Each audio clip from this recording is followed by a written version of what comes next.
नशा मैंने यहाँ तक नज़दीक से देखा है, उसमें कितना नुकसान है, उसमें क्या क्या नुकसान होते हैं, ये मैंने खुद अपने जीवन में देखा है। क्योंकि 5 साल पहले मैं खुद नशे में डूबा हुआ था। दारू, तंबाकू, सिगरेट, गांजा, पेट्रोल नशा, ये सब नशा मैंने करके आया हूँ। देखिए मेरे जीवन में बहुत बर्बादी हो मैंने देखी है। अगर किसी इंसान के मन में कोई जज्बा हो कुछ कर गुजरने का, तो वो मुकाम पा ही लेता है। भले ही उसमें लाख बुराइयां हों, लेकिन एक दिन ऐसा आता ही है जब वो एक काबिल इंसान होता है। एक व्यक्ति जो कभी खुद नशे में डूबा रहा हो, उस नशे ने ही उसका सब कुछ छीना हो, जिंदगी बर्बाद की हो उस नशे ने। लेकिन एक वक्त ऐसा आया जब उसको एहसास हुआ कि ये उसकी असल जिंदगी नहीं। फिर उसने ठाना कि जिंदगी में कभी शराब को छूना ही नहीं। जिसके बाद उस इंसान ने छत्रपति शिवाजी की प्रण ली और ठाना कि लोगों को किस तरीके से नशा मुक्त कराना है, भारत देश को नशे से दूर रखना है। जी हाँ, जिस शख्स की हम बात कर रही हैं उनका नाम है गणेश राजू खनवटे, जो कि महाराष्ट्र से हैं और लोगों को बेटी बचाओ बेटी पढ़ाओ, पेड़ लगाओ, भारत को नशा मुक्त बनाओ, इन उद्देश्यों को लेकर साइकिल से पूरे भारत का भ्रमण करने के लिए निकले हैं। अभी तक गणेश 3 से 4 राज्यों का भ्रमण कर चुके हैं, जहां उन्हें लोगों में इन सभी उद्देश्यों को लेकर काफी उत्सुकता देखने को मिली है। आज गणेश राजू खनवटे फरीदाबाद पहुंचे, जहां हमारी उनसे मुलाकात हुई। आज पायनियर हरियाणा आपको उस शख्स से रूबरू करा रहा है। भारत की बेटी, भारत का स्वाभिमान, बेटी बचाओ बेटी पढ़ाओ का झंडा लेकर पूरे देश भर में साइकिल से यात्रा कर रहे गणेश राजू खनवटे इस वक्त हमारे साथ जुड़े हैं। मैं आपको बताना चाहूँगी कि गणेश जी रविशंकर जी के शिष्य हैं और द आर्ट ऑफ लिविंग के प्रचारक हैं। ये महाराष्ट्र से निकले हैं। हम इनसे जानेंगे कि ये कब से निकले हैं और क्या उद्देश्य लेकर ये साइकिल यात्रा कर रहे हैं और पूरे देश में कहाँ कहाँ तक इन्हें पहुँचना है। सर, सबसे पहले आपका बहुत बहुत स्वागत करती हूँ कि आप हमारे साथ जुड़े हैं। तो हमारे दर्शकों को ज़रा अपने बारे में बताएं कि क्या उद्देश्य लेकर आप निकले। नमस्कार, मैं गणेश राजू खनवटे, रहने वाला तुलजापुर, महाराष्ट्र से आया हूँ। 4 जुलाई 2021 से मैंने अपनी साइकिल यात्रा पर शुरुआत किया है। द आर्ट ऑफ लिविंग इस फाउंडेशन माध्यम से मैं इस यात्रा का नियोजन किया हुआ हूँ और अब पूरे भारत देश की यात्रा जन जागृति के लिए मैं इस मुहिम पे चला हुआ हूँ। मेरे कुछ 4 मिशन हैं, उद्देश्य। पहला उद्देश्य है मेरा बेटे बचाओ। आज जिस समाज में लड़कियों के ऊपर बलात्कार, अत्याचार बढ़ता जा रहा है, लड़कियों की संख्या कम होती जा रही है, वो कहीं तो रुकना चाहिए। लड़कियों का जन्म का स्वागत होना चाहिए। हमें जन्म देने के लिए माँ चाहिए, राखी बांधने के लिए बहन चाहिए, शादी करने के लिए बीवी चाहिए, फिर लड़की क्यों नहीं चाहिए? ये सबसे बड़ा सवाल यहाँ पर खड़ा होता है। जाने कि वो लोग कहते हैं कि औरत का कोई घर नहीं होता, लेकिन मैं कहता हूँ औरत के बिना कोई घर पूरा नहीं होता, औरत के बिना कोई घर पूरा नहीं होता। ये सिर्फ कहावत नहीं है, तो सही मायने में एक रियल है कि आज लड़कियों का अस्तित्व बहुत सारा कम होता जा रहा है, लड़कियों की संख्या कम होती जा रही है। तो ये कहीं तो रुकना चाहिए। लड़कियों का, जैसे हम लड़कों को सम्मान देते जा रहे हैं, वैसे ही हमें लड़कियों को भी सम्मान देना चाहिए। यही मेरा उद्देश्य है कि लड़कियों का अपना हक मिलना चाहिए और उनका जन्म का स्वागत होना चाहिए। ये मेरा उद्देश्य है। महाराष्ट्र से आप निकले हैं, अभी किन किन शहरों, किन किन राज्यों में आप ये दौरा कर चुके हैं? देखिए, मेरा पहला तो राज्य हुआ महाराष्ट्र हुआ, दूसरा राज्य मेरा गुजरात हुआ, तीसरा राज्य मेरा राजस्थान, चौथा राज्य मेरा यूपी और फिर अभी मैं हरियाणा में हूँ।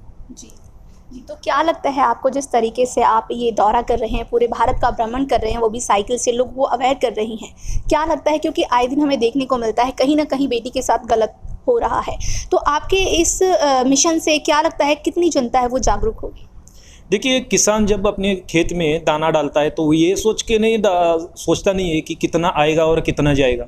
वो बस अपना काम करता रहता है कि अपना दाना डालता है और बाकी सब उसके ऊपर के हाथ में छोड़ देता है। तो मेरा भी वैसा ही है। मैं जितना हो सके मैं उतना प्रचार प्रसार कर रहा हूँ। जितने लोग जागरूक होंगे उतने होंगे, बाकी सब उनके कर्म के हिसाब से चलते रहेंगे, उनके कर्म है। जी, और जैसा कि आपने बताया कि आप 4 मुद्दे लेकर चल रही हैं, जिसमें आपने एक बताया बेटी बचाओ बेटी पढ़ाओ, दूसरा जो पेड़ पौधे लगाने की आप बात कर रहे हैं, तो उस चीज़ को लेकर क्या चीज़ आप देखते हैं और हमारे दर्शकों को बताएंगे किस तरीके से इसको लेकर भी अवेयर हो सकते हैं? देखिए, पहले 100 साल 50 साल पहले बारिश कैसी थी, फिर और कम होता गया। फिर देखिए बारिश 2007 2005 में देखिए बारिश कितनी बड़ी संख्या में थी। फिर बाद में 2012 13 14 अभी जैसे जैसे आगे हम बढ़ते जा रहे वैसे बारिश कम ज़्यादा क्यों होती जा रही है? मतलब मौसम ही चेंज हो गया है, जैसे कि निसर्ग हमसे रूठ गया है। सृष्टि हमसे रूठ गई है। जब बारिश के टाइम बारिश नहीं हो रही है, बारिश के टाइम धूप चल रही है, और जब धूप के टाइम में बारिश चल रही है और ठंडी के मौसम में धूप चल रही है, तो ये कहीं तो सब असंतुलनता हो गई है। तो ये कहीं तो बैलेंस समांतर में रखने के लिए पहला तो उद्देश्य हमको ढूंढना पड़ेगा कि कारण ऐसा क्या क्यों हो रहा है। तो ये बात है कि हम जहाँ पर पेड़ लगाने की बात करते हैं, पेड़ नहीं लगा रहे। देखिए, सिर्फ पोस्टर लगा के नहीं चलेगा, तो पेड़ 10 पेड़ लगाने से बेटर है कि हम एक पेड़ लगाओ और उस पेड़ को अपने बच्चे के जैसा उसको संभाल के रखो, उसको खाना पीना दो। आप अगर 6 महीने के लिए उसको संभालोगे ना, तो अपने आप वो खुद बड़ा होता चलेगा। और एक पेड़ के 4 फायदे, वो आपको जब आप एक पेड़ लगाओगे ना, तो वो आपको लौट के आपको 4 फायदे देगा। पहला फायदा देगा को आपको फ्री में ऑक्सीजन मिलेगा। दूसरा फायदा है कि जब आप धूप से थके हुए आते हैं तो आपको छाँव मिलेगी। तीसरा फायदा है कि जब हम भूखे रहते हैं तो हमको फल देता है। और चौथा सबसे बड़ा फायदा है कि जब हम मर जाते हैं तो हमको शरीर जलाने के लिए लकड़ियाँ भी काम आती है। तो एक पेड़ से इतने सारे फायदे होकर भी हम पेड़ क्यों नहीं लगा रहे? हमारी जो अभी डिजिटल की दुनिया में हम बढ़ रहे हैं, हमारी ज़रूरत ही ज़्यादा बढ़ रही है, इसलिए हम पेड़ काट के कंक्रीट के घर बना रहे, इसलिए सृष्टि जंगल जला रहे, जंगल काट रहे, इसलिए आज सृष्टि कहीं तो हम पर कोप दिखा रही है और उसका असर वो दिखाएगी ही। जो आप ये मिशन लेके चल रहे हैं कि पेड़ बचाओ, पेड़ पौधे लगाओ, तो कितने लोग इससे अब तक आपने, अगर मैं आप ही की बात करूं तो कितना परिणाम आपके सामने आया है, लोग कितना अवेयर हुए हैं? देखिए, पहले तो मैंने अपने गांव में आने से पहले मैंने अपने गांव में कम से कम 300-400 बीज रोपण करके निकला हूँ। दूसरा है कि मैं जहाँ जहाँ पर मिलता हूँ, बहुत सारे मेरे को सामाजिक काम करने वाले लोग मिल रहे, जहाँ पर मुझे इवेंट दे रहे कि भाई आप मेरे साथ आइए। जहाँ पर हम लोग जाने के लिए डरते हैं, आज ऐसे शमशान एरिया में जहाँ पर मुर्दे लोगों को जला देते हैं, आज वहाँ पर जाने का एक थिंकिंग हमारा बदल गया है। मतलब वहाँ पर पूरा एरिया उन्होंने सब पौधे लगा के वहाँ पर एक अच्छा सा निसर्ग वातावरण तैयार किया है उन्होंने।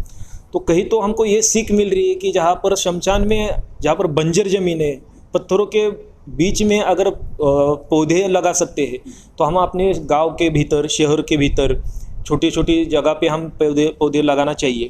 तो यही संदेश है कि जब हमको जीना है तो पौधे तो लगाने पड़ेंगे। देखिए, कोरोना के टाइम में हमें पता चला है कि करोड़ रुपए की जायदाद होकर भी हम अपनी जान नहीं बचा पाए।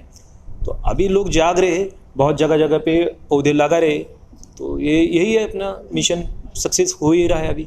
एक उद्देश्य आपका है कि नशा मुक्त भारत हो, लोग नशा मुक्त रहें, तो इसको लेकर आपका क्या विज़न है और किस तरीके से आप लोगों को इसके बारे में जागरूक करा रहे हैं? देखिए, पहली बात तो इनको मार्गदर्शन अच्छा नहीं मिल रहा है। देखिए, हम पढ़ाई में तो बहुत वेल एजुकेटेड, बहुत अच्छे से पढ़ाई में चल रहे हैं, लेकिन जो मार्गदर्शन चाहिए, जो संस्कृति चाहिए, जो हमको ज्ञान चाहिए, वो ज्ञान हमें कहीं तो नहीं मिल रहा है। जो चीज़ें बुरी है उसको हमको बताया नहीं जा रहा है कि ये बुरा है, लेकिन जो बुरा है हम उसे सही बोले जा रहे हैं, बताया जा रहा है। तो ये कहीं तो बदलना चाहिए, और ये बदलने के लिए कहाँ से होगा? तो हमारे घर से होगा। देखिए, पहले तो हमारे घर में कैसे संस्कार चल रहे हैं उसके आधार पे चलता है हमारा सब कुछ। और रही बात नशे की, तो देखिए, दुनिया में ऐसा कौन सी भी नशा नहीं है कि ऐसा छूटने वाले नहीं है। देखिए, हमारे भीतर अगर एक संकल्प आ गया कि मुझे ये नहीं करना है, मैं इस चीज़ के लिए जन्मा ही नहीं हूँ, तो आदमी नशे के ऊपर जा ही नहीं सकता। और आदमी नशा क्यों करता है? क्योंकि उसके साथ या उसके भीतर इस समय बेकार है, उसके लिए कुछ सेवा नहीं है, उसके लिए कुछ काम नहीं है, इसलिए वो नशा कर रहा है। लोग जुड़ा रहे कि भाई मेरे को बहुत टेंशन है, पैसे का टेंशन है, मुझे बिजनेस का टेंशन है। कोई ये सब नाटक है, ये सब अपने बहाना है कि भाई मुझे टेंशन तनाव है, मेरे घर में प्रॉब्लम चल रहा है, मुझे इसका देना है, उसका लेना है। तो ये सब बहाने हैं। नशा करने के लिए कुछ तो हम बहाना ढूंढते हैं, लेकिन असल में नशे में होता क्या है? ऐसा क्यों हम उसके ऊपर अट्रैक्ट होते जा रहे हैं? क्योंकि कुछ देर के लिए हमें वो गम दुख भुला देता है, लेकिन प्रॉपरली जड़ से हमको वो आज़ाद नहीं करता है। देखिए, अंग्रेजों ने हमारे ऊपर 150 साल राज्य तो किया है, वो चले गए, हमारे आज़ादी तो मिल गई, लेकिन फिर हमें अभी गुलामी में चल रही। वो गुलामी है नशा की और दूसरी गुलामी है मोबाइल की। आज हमारी युवा पीढ़ी इतनी मोबाइल में गुलामी से जी रही है कि हमको पता ही नहीं चल रहा है कि देश के भीतर क्या चल रहा है, देश में क्या चल रहा है, अपने भीतर क्या चल रहा है, परिवार में क्या चल रहा है, समाज में क्या चल रहा है, इसका कुछ लेना देना नहीं। बस एक हाथ में मोबाइल और एक हाथ में सिगरेट का धुआं उड़ा उड़ा के अपना जो छाती है वो सब कुछ बर्बाद कर रहे। जो अगर हम उनको बोल दिए कि भाई आप देश के लिए हमें आपकी ज़रूरत है, तो सामने आ पाएंगे? बिल्कुल नहीं आ पाएंगे। अरे वो खुद के लिए लड़ नहीं पा रहे और दूसरों के लिए क्या लड़ेंगे। और पहली तो बात है कि हम क्यों जी रहे हैं यही हमको पता नहीं है। लोग जी रहे हैं इसलिए हम जी रहे, तो नशे से कुछ भी फ़ायदा नहीं है। देखिए नशा मैंने यहाँ तक नज़दीक से देखा है, उसमें कितना नुकसान है, उसमें क्या क्या नुकसान होते, ये मैंने खुद अपने जीवन में देखा है। क्योंकि 5 साल पहले मैं खुद नशे में डूबा हुआ था। दारू, तंबाकू, सिगरेट, गांजा, पेट्रोल नशा, ये सब नशा मैंने करके आया हूँ। देखिए मेरे जीवन में बहुत बर्बादी मैंने देखी है। जहाँ पर मैंने बहुत सुख सुविधा मैंने भोगा था। मेरा घर में मेरा बहुत बड़ा दुकान था तुलजापुर में। हमारे 30-40 लाख रुपए का हमारा दुकान था, 20-25 लाख का हमारा घर था। सब बर्बाद हो गया। मेरे पिताजी ने बहुत समझाया कि बेटा सुधर जा, अभी तो सुधर जा, लेकिन वो कहीं तो बचपना था, कहीं अच्छा मार्गदर्शन नहीं मिला। कोई हमको हाथ पकड़ के नहीं बोलने वाला था कि भाई ये नशा छोड़ दो, नशे से कोई फ़ायदा नहीं है, नुकसान है। तो उस टाइम में मुझे कोई मार्गदर्शन गुरु नहीं मिला, तो नशे में मैं बहता गया। मैंने यहाँ तक नौबत आ गई कि मेरे हाथ से क्राइम भी हो गया। और फिर बाद में मैंने घर में अपने 3 बार सुसाइड करने की कोशिश की कि मेरे जीवन में कोई उद्देश्य नहीं था। देखिए मैं जो हिंदी में बात कर रहा हूँ वो टूटी फूटी हिंदी है मेरी, आपको वैसे तो लैंग्वेज से पता ही चल रहा है। देखो मैं एक छोटे से गांव से आया हूँ और मेरा एजुकेशन हुआ है 6 क्लास तक। अब तो आप अंदाज़ा लगा सकते हैं कि ये 6 क्लास वाला लड़का अब उसके ऊपर हम क्या अपेक्षा रख सकते हैं। लेकिन फिर भी मैंने वो नशा किया, और नशे में मैंने बहुत कुछ अपना गंवाया, नशे में मैंने अपना खुद हाथ तोड़ दिया। तो जब मेरे को पता चला कि भाई ये जीवन असली नहीं है, जब मेरे लाइफ में मेरे गुरु आ गए, मैंने आर्ट ऑफ लिविंग का 2014 में मैंने कोर्स किया, तब मेरे जीवन में इतना परिवर्तन आया कि जो एक मतलब अशिक्षित लड़का जिसको पढ़ना नहीं आता है, लिखना नहीं आता है, बात करने का ढंग नहीं है, आज गुरुजी के ब्लेसिंग के, गुरुजी के एक कोर्स से मेरे जीवन में इतनी लहर आ गई कि आज मैं 350 स्कूल में मैं अपना टॉक दिया हूँ। मैं बेटी बचाओ ये 4 मुद्दे मिशन पर मैंने अपने पूरा मतलब महाराष्ट्र के बाहर भी मैंने अपना ये काम फैला दिया है। तो यही मैं बताने का उद्देश्य मेरा यही है कि नशे में जैसे मैंने नशा छोड़ा, देखिए मेरी प्रगति होने लगी। तो बस यही है कि नशा छोड़िए। जैसा कि आपने बताया कि आप खुद नशा करते थे, तो एकदम से कैसे ये बदलाव हुआ, क्या चीज़ें आपके माइंड में आई और कब आपने इस चीज़ को छोड़ा, कब आपने ये जो आप जैसा कि आपने बताया कि आप इस लाइन में आए? देखिए मेरे लाइफ के 2 गुरु हैं। पहले मेरे गुरु है जिन्होंने मुझे यहाँ जीवन दान दिया। मेरे पहले गुरु है छत्रपति शिवाजी महाराज। आज छत्रपति शिवाजी महाराज ना होते तो मुझे ये मार्ग मिलता ही नहीं और मैं नशा छोड़ता भी नहीं था। क्योंकि मुझे अच्छे तरह से पता है कि 5-6 साल पहले मैंने रायगढ़ पे जाके छत्रपति शिवाजी महाराज की समाधि के ऊपर चढ़ के मैंने कसम खा ली कि आज के बाद मैं कौन सी भी नशा नहीं करूँगा। तब से अब तक मैं कौन सी नशा नहीं करता हूँ। और गुरुदेव की वजह से मेरा आज जो बात करने का या मेरा एक अच्छा सा स्टेज मिला है वो आर्ट ऑफ लिविंग की वजह से है। तो आर्ट ऑफ लिविंग की वजह से इतना परिवर्तन आया कि मैं बेटी बचाओ के ऊपर बात करने लगा, नशा मुक्ति के ऊपर बात करने लगा। आज महाराष्ट्र में मैं 25,000 किलोमीटर साइकिल पर घूम चुका हूँ। जैसे भी मेरे को आंदोलन लगता है, जहाँ पर मेरे को मेरा फुल फोकस, मेरा मोटो है बेटी बचाओ के ऊपर। देखिए एक हाथ से ताली तो बजती नहीं, कहीं तो लड़कियों की भी गलती आ रही है, इसलिए कहीं तो रेप भी होते जा रहे हैं। देखिए हाँ, आज राजस्थान में भी एक 8 साल के बच्चे के ऊपर रेप हुआ है। वो बहुत गलत चीज़ है, क्योंकि लोगों को, अज्ञानी लोग हैं, उनको ज्ञान नहीं है कि वो नींद में सब कुछ हो रहा है।